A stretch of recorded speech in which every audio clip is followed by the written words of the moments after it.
I never imagined that a teacher could be such a blessing in my life. Teachers have the ability to change the world, one child at a time. I am 100% convinced that my teacher helped save my life. There she is. How are you? Oh, God bless you. Good to see you. So good to see you.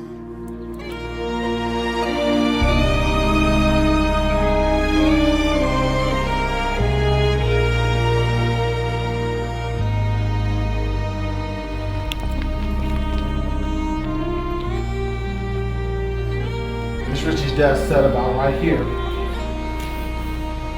Her desk was right here. And she would come from behind her desk, and this was her kingdom. This is where it all transpired. This is where she taught the disadvantaged kids, the special needs kids, to be great. Well, my first memory was actually having my dad bring me into the school, and my dad brings me into the school, and we walk in, and we're in this hallway, and we look to the right, and there's Miss Richie standing there. And we look at each other for probably 3 to 4 seconds. She comes up and she says, "May I help you?" And she looks down at me and she asks my dad, "Who is this handsome young man?" I was a challenging student in a sense that I grew up in the foster care system. I was an abused kid, very introverted. So I was one of those special needs kids. I was a special ed kid, and I was just a kid who needed a lot of attention.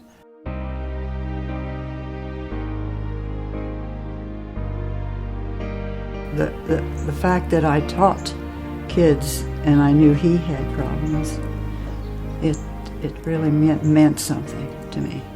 You know, during those times, I had a lot of problems at home, and I was carrying a lot of emotional baggage. He spent quite a bit of time with his head on his lap, on the desk.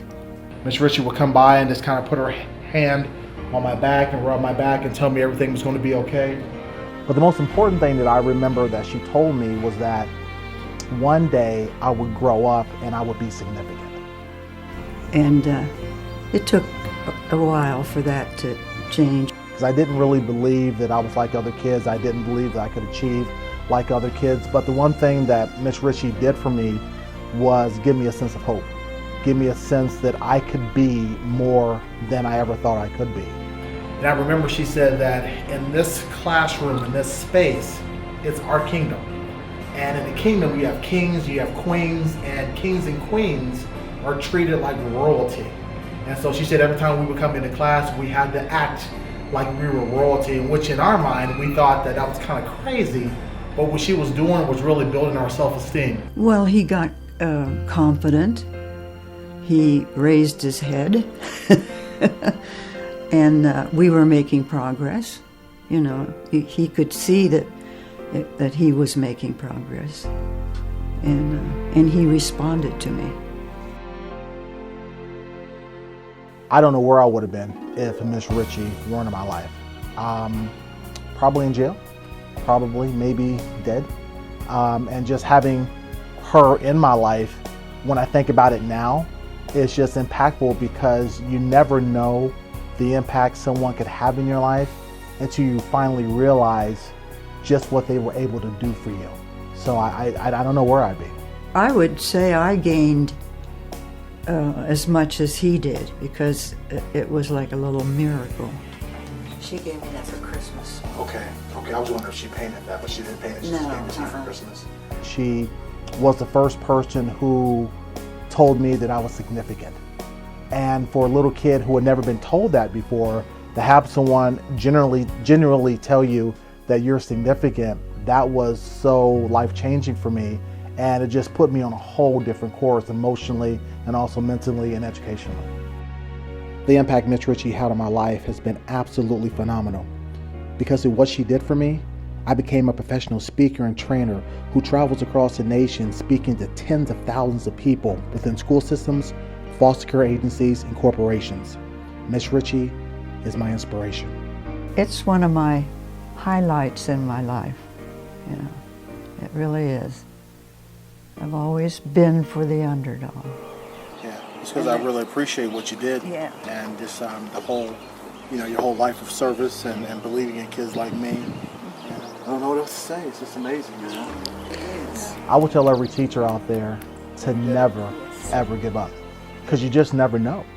You never know the impact you're making in a kid's life. You never know that kid that you may think can't achieve or you may think can't make it could be the very one through what it is that you do. They could go out there and change the world. So I would tell every teacher to think big. I will tell every teacher to never give up on any kid and to truly understand that they are heroes. Because in my opinion, teachers are heroes. Be nice to them.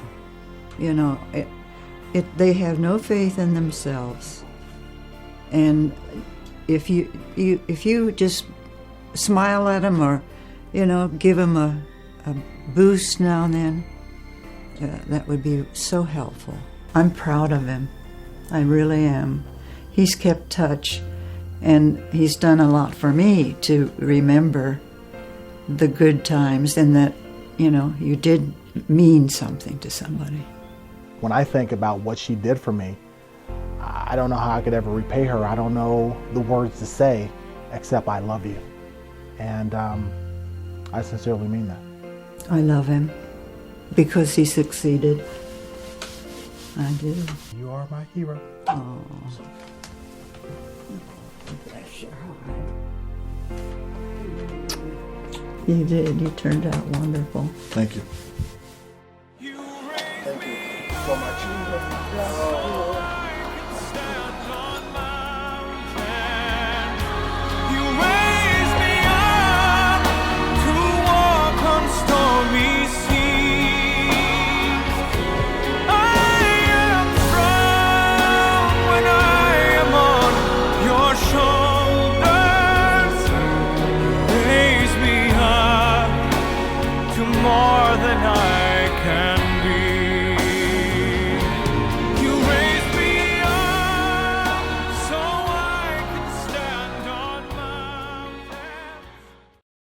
As a superintendent who just delivered an opening day message to my staff yesterday with the theme of, do you know me well enough to teach me?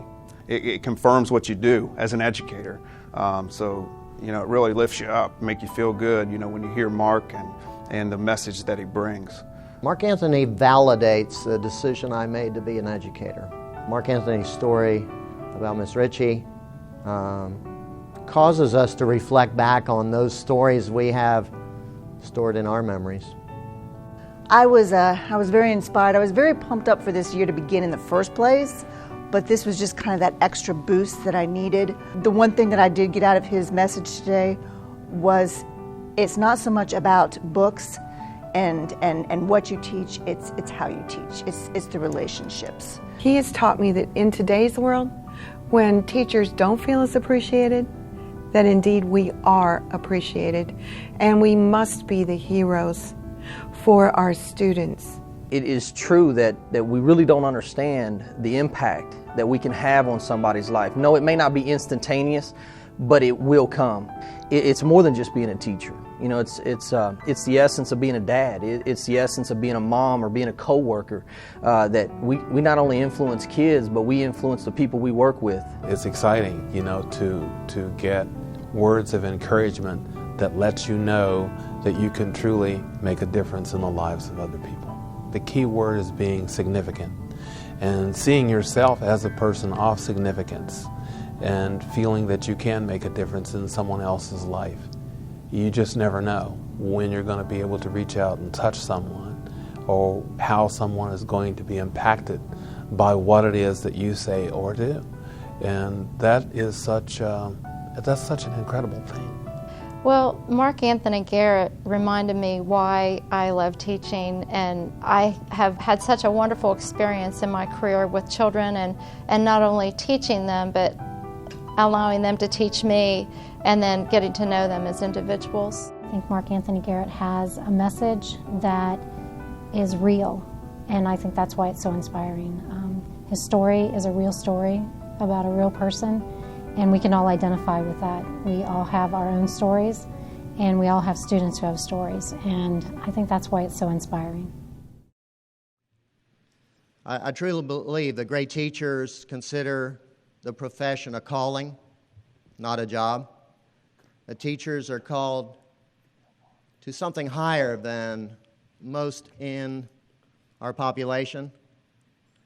And it's a position of respect, it's a position of honor and accountability, because those with that kind of power, we do hold our heroes to a higher level, certainly. Mark Anthony has had a significant impact on audiences and teachers also, and his story is moving, to say the least. He has motivated audiences for over 15 years with his energetic and heartfelt keynote addresses. Mark grew up in the inner city of Dayton, Ohio, and through his experience with the teacher, as you saw on TV, he came from a background of foster child and adopted child and faced many hardships as a child. But he was encouraged in particular by this teacher and many others never to give up on life, that he could make a significant difference. And now, today, he is. He now imparts those lessons to others through his appearances and trainings. So please join me in welcoming Mark Anthony Garrett. Fantastic. Great. How's everybody doing this morning? Is everybody excited? By show of hands, how many of you are excited about what it is you do? Okay, fantastic. 100%. That's great. How many of you feel sometimes that the teaching aspect could be challenging at times? Absolutely, right? And when we begin to look at that, we understand that sometimes teaching can be challenging. Sometimes teaching can be that thing that we do where we wonder if we're truly making a difference. But let me share something with you before I actually go into my full presentation. And that is that you are making a significant impact. No matter what it is you think that you're doing or what you think you're not doing, great teachers understand that it's all about perseverance, that it's all about resiliency. And kids like me, and I call myself a kid at 43, but nonetheless, kids like me would never make it if it weren't for what it is you do. And today's message is about that aspect of what does it mean to be a hero? What does it mean to truly make a difference in the life of a child? What does it mean to truly understand the value that you bring to this profession? I'm really going to talk a lot about value because, see, I believe that you bring something significant. And the one thing Miss Richie shared with me when I was just a little boy, she said that I would be significant. And all of you are significant because you've chosen to do this work. So I am excited. So a couple ground rules. First of all, we have to agree today we're going to have some fun. Can we do that? Fantastic, because I am not the typical candy-coated speaker. I am full of energy. I am ADD, so I have taken my Ritalin, so I'm fine. Trust me, I'm okay. So, if I spaz out, just forgive me. And we have to understand that, this aspect of teaching is fun, and it's energetic, and we're going to talk about getting back enthusiasm and passion for what it is that you do. And I know also that we don't have a lot of time this morning, so what I'm going to do something very simple. I'm going to make you a promise. I'll make you the same promise that my grandmother made her 8th husband. And that is simply, I will not keep you long. Some of you guys will get that when school starts, but let's get started. I am an optimist. I'm one of those people who believes in impossibilities. I believe that whatever we want to do in life, that if we think a little bit differently about it, that if we understand that our thoughts are power and our thoughts are energy, we can make great things happen. Now, for a kid like me who grew up in the foster care system, who was adopted, my mother was 24 years of age when she had me. She had my brother 1 year prior to me, and when I was born, my mother had some various issues. And so my mother had to make a very critical decision. She had to make the decision, does she keep both these boys, not having a father in the picture, not having the resources, not having the emotional strength to take care of 2 kids, what is she going to do? So my mother decided that she was going to keep my older brother and place me up for adoption. So from her womb, I went directly into foster care. I spent the first 7 years of my life in and out of various foster homes. And at the age of about 6, I was adopted by my last set of foster parents. Now, that sounds great, and it was. But my last set of foster parents, who became the only parents that I knew, they were old school. Everybody say old school. And what I mean by that is my father was born in 1918, and my mother was born in 1930. And my father was one of those guys. My father was a blue-collar worker, which means my dad worked a factory job. He had an 11th grade education. And my father was not one of those emotional guys. He was not one of those guys that will tell you that he loved you. See, my father was an ex-Marine. He had fought in World War II, and my father was one of 9 children. And though I knew that my father loved me, my father was there physically, but my father was not there emotionally. My mother was the disciplinarian in the family. My mother ruled. Anybody got mothers who rule? You guys know what I'm talking about. My mother was the type, she would look at you and you would know that there's no discussion, there's no talking back, there's no shades of gray. What you see, it's what you get.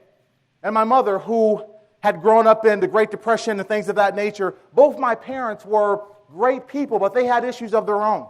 And though they loved me, they couldn't give me all the nurturing that I needed. So I was one of those kids that was deficient in a lot of ways. I didn't know what it was like to be told that I was loved. I didn't know what it was like to get hugs. I didn't know what it was like for my dad to take me to a baseball game. And I remember growing up like that and wondering, was there something wrong with me? Why did life give me this lot? Why am I here? What is my sense of purpose? And I remember going through school from kindergarten to the 3rd grade, and we lived in a town called Huber Heights, Ohio, and the school system was a phenomenal school system, but for some reason when I got to the 3rd grade, things started changing. I just couldn't get stuff like other kids, and so I was held back. And I remember I went in and met with some guidance counselors with my parents, and we're sitting around at this desk, and my parents are telling them my history. And I remember my dad saying, well, you know, when we adopted him, and all of a sudden the counselors got very quiet, and they said, oh, he's adopted? And they said, yeah. And then they said, well, tell us more.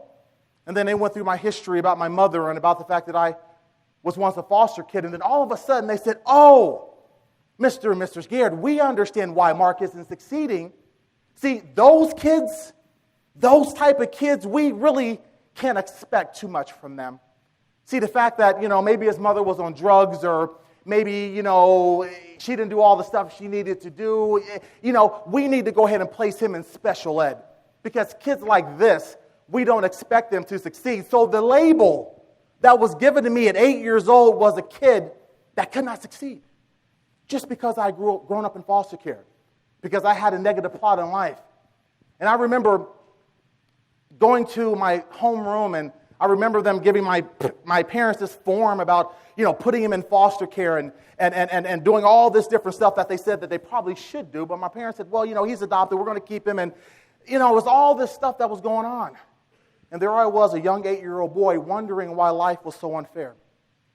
And see, I remember sitting in my homeroom, and I remember the day that I had to go to the special ed room. And see, back in the 70s, special ed was a lot different than it is today. Because back in the 70s, they kind of called us names. They said, oh, you guys ride the short bus, and all the carpet kids, and all this crazy stuff. And I remember that we had a split classroom. We had 2 teachers. And all the special ed kids would have to get up and actually leave for half the day and then come back to the regular room. And so I remember I was sitting in the classroom, and all of a sudden, over the loudspeaker, somebody says, all kids going to room 315, please go there now. All kids going to room 315, please go there now. Now, of course, all the kids in the whole school knew what 315 was. That was for the kids who were very special.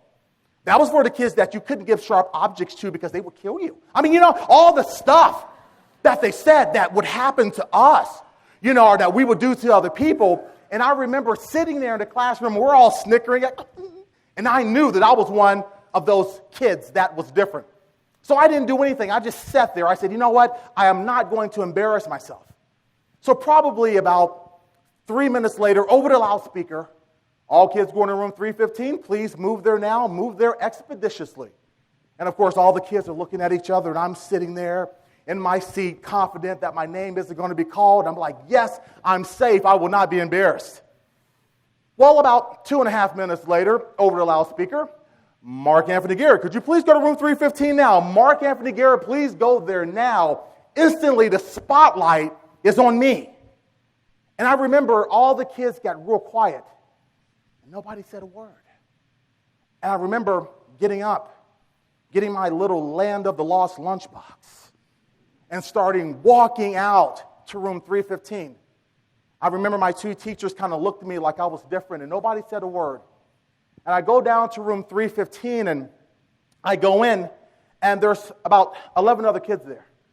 And I remember that there was Patrick, he was a kid with one arm, and then there was Jessica, who had all these lesions all over her body, and we later found out that it was because her father used to burn her with cigarettes. And there was a bunch of other kids in the room, all the kids who were different from other kids. And there I was walking in. I went to the third row, and I sat down. And I was devastated because I knew that life was going to change. I knew that probably all the kids in the school would make fun of me because I was different. But in walks that special third grade teacher, Miss Richie. She walks into the room with enthusiasm and passion. And this is what she says. She says, welcome to room 315. This is our kingdom. And all of you will occupy the kingdom, and all of you are full of significance. And here's what she said that totally changed my perception about who I could be and what I could become. She says that it doesn't matter what people say about 315. It doesn't matter what people call you. All that matters is what you answer to. And she says, in this classroom, do not think that because you are special ed that I will treat you any differently, because I will not. I expect nothing but excellence. And in this classroom, you will show up on time. You will sit up. You will do your homework, and you will succeed. You will win at all costs. Why? Because you are significant, because I know that you can do it. And all of a sudden, we're all looking around, and crack wasn't out back then, so we're like, she can't be smoking crack, So we're looking around like, what is this woman talking about, right? And it was amazing because she took kids that were broken, and she taught us how to be great.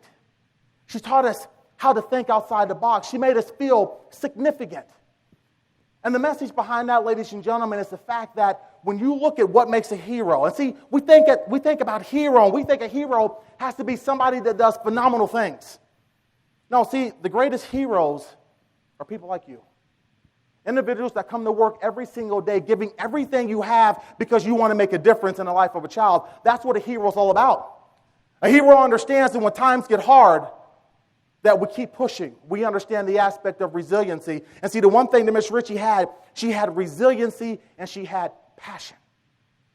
And see, when I think about what it is you do, and being a kid who went through the system, who is now on the other side, I know that if it was not for that teacher and the many mentors in my life, I know that I would have not succeeded.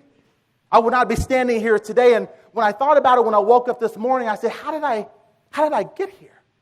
How is it possible that a young black inner city boy who was special ed gets to a point like this in his life where he's able to hopefully be a messenger for individuals who've been given this gift to influence children? And we talk about this butterfly effect. Well, it's amazing that Miss Richie, when I think about her and actually looking at her life, I didn't realize that her parents were once missionaries, that they were a Christian family, that she grew up with a father who was a teacher and a mother who was an educator. I didn't realize that when she was a little girl, her parents told her how significant she was and how great she was. I didn't realize that her husband was a superintendent in the Dayton Public School System district and how he believed that nothing was impossible. So when we think about what it is we do every day, it is very important for us to realize that the champions in life understand that they're here for two reasons. One, to discover why they're here, and then to be of ultimate service and to change the course of life one child, one day at a time. That's why we're here. That's why we do what we do. And for a kid like me who grew up in that system, I didn't get that when I was a kid. Because even though I met Miss Richie and spent a whole year with her, my father, who was a blue-collar worker, he had worked this factory job for 30 years, and I remember I came home from school one day, and my father's home from work, and that's totally unusual for my father. Because my father worked 12 and 15-hour days at the factory, and my mother was sitting at the kitchen table, and it looked like she had been crying. And I remember on the kitchen table, there was this yellow envelope. And my father went to the envelope and he opened it up and he kept on reading this paper and he would throw it down and he would read it again, he would throw it down. And it was something about termination. It was something about, being let go, or something about, we no longer need your services. 1977, my father was downsized from his job with an 11th grade education. My father being ex-Marine, my father being the sole provider for our family, it crushed him, it devastated him. He gave everything he had to this profession, everything he had to that factory. Working 15-hour days, 16-hour days, giving everything that he had, only to be told, Mr. Garrett, after 35 years of service, we no longer need you. And at that moment, life was turned upside down. And I remember that we had the move, and I went and I talked to Miss Richie, and I was devastated. And I told Miss Richie what had happened, and I remember her saying these words to me. She says, Mark, always remember what you've learned here. Always remember that if you keep your chin up, if you believe in what it is that you are, the champion inside of you, you're going to be significant. One day you will change the world. And Miss Richie gives me a kiss and she hugs me, and I'm crying and I'm frantic, and I remember leaving and walking out to school the last day. Miss Richie blows me a kiss and she says, keep your chin up, you're significant. And I never saw her again. And for the next few years, life was hard. We went from middle class to poverty and welfare, government cheese, food stamps, the whole 9 yards. It was devastating. My grades in school continued to suffer. And my mother, who was the disciplinarian, I think the pressure got to her and she would verbally abuse me and she would tell me things like how stupid I was and that it was a wonder my real mother didn't want me. And there's a kid who's already been rejected, having the only mother that he's ever had really tell him that he's nothing. But I remembered the third grade teacher. I remember what Miss Richie said about me being significant, and those were the words that I held on to. And I went from third grade to fourth grade to fifth grade, failing everything. I would go to certain schools, and they would pass me because I became a havoc. I was one of those kids that you probably wouldn't have wanted in your classroom. Seriously, I became a specialist at wreaking havoc in classrooms. I wanted to see, could I actually make a teacher retire early? That was my goal. I said, yes, because you think I'm serious. And I remember going to school and trying to fail. I remember going to school giving teachers attitude. I remember going to school telling teachers, you can't teach me anything. I'm not going to be anything anyway. Because life was hard and life was rough. Well, ladies and gentlemen, what's the message behind that? Some of us who teach have all different types of students. Sometimes we have students who do great, but all of us have students that need to be reached. All of us have students that need a little bit more attention than other students. And see, kids are different. See, those children who are challenging students, those are the ones that need the most work. Those are the ones that need the most inspiration. And I remember going through the school systems, and I had some teachers after Miss Richie who cared, but a lot didn't, because I didn't know how to care for myself. And ladies and gentlemen, I remember going 4th, 5th, 6th, 7th, 8th grade, 9th grade.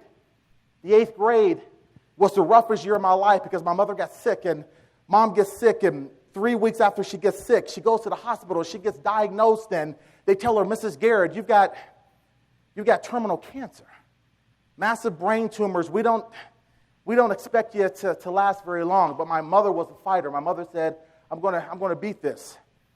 But the cancer was too much. It was too big. It was too much for her body to take. And they put her in chemo, and she lost all her hair. And then she became a vegetable in a sense where she couldn't recognize us when we came in to see her. And I remember my father, how devastated he was because he couldn't save his wife. He couldn't do anything. He couldn't save her. See, my father, who was a wonderful guy, he couldn't put it all together.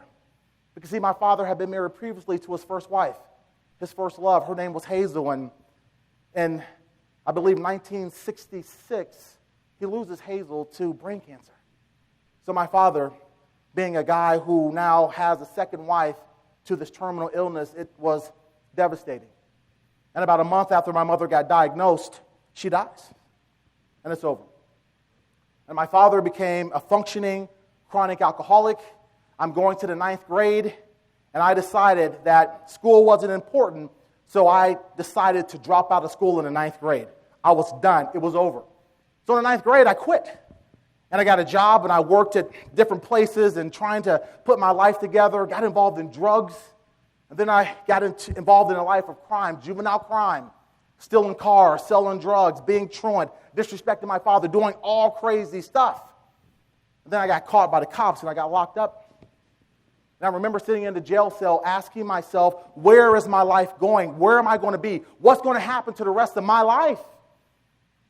But in my mind, way back there somewhere, was this voice of a 3rd grade teacher who told me that I can make it, who told me that someday that I could be significant, who told me that maybe it was possible that I could be somebody great.